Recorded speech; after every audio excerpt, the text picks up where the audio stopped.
Well, the January 6th Congressional Committee hits prime time tonight. Its hearing into the U.S. Capitol riot will be broadcast on network television. Mid-State Congressman Scott Perry's name might come up, but he's refused to speak to the committee.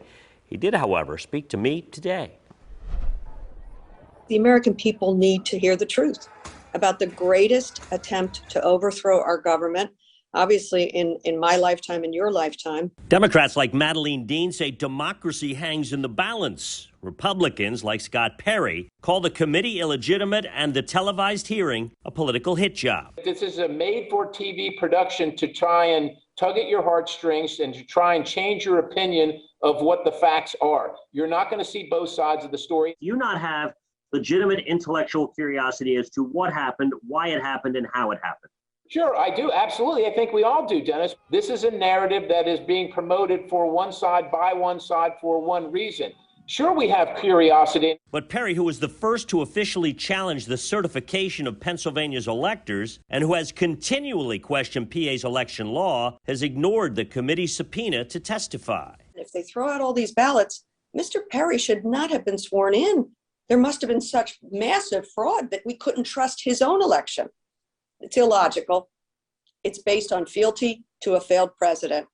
And what are they afraid of? Come forward. In 2020 and the primary in 2022, Scott Perry was a winner. Are you saying you have questions about that?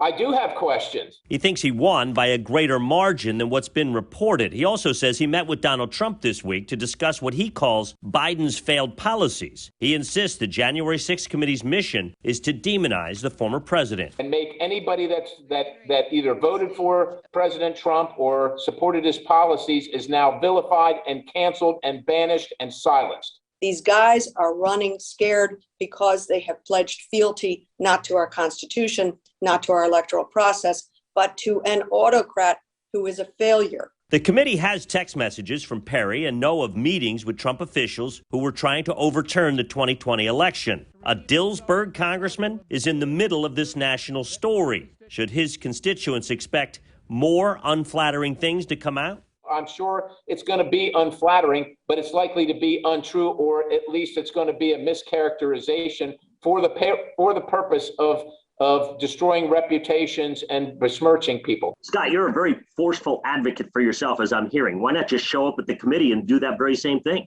Because it's unfair, Dennis. If I thought I would get a fair shake, I'd be happy to do it.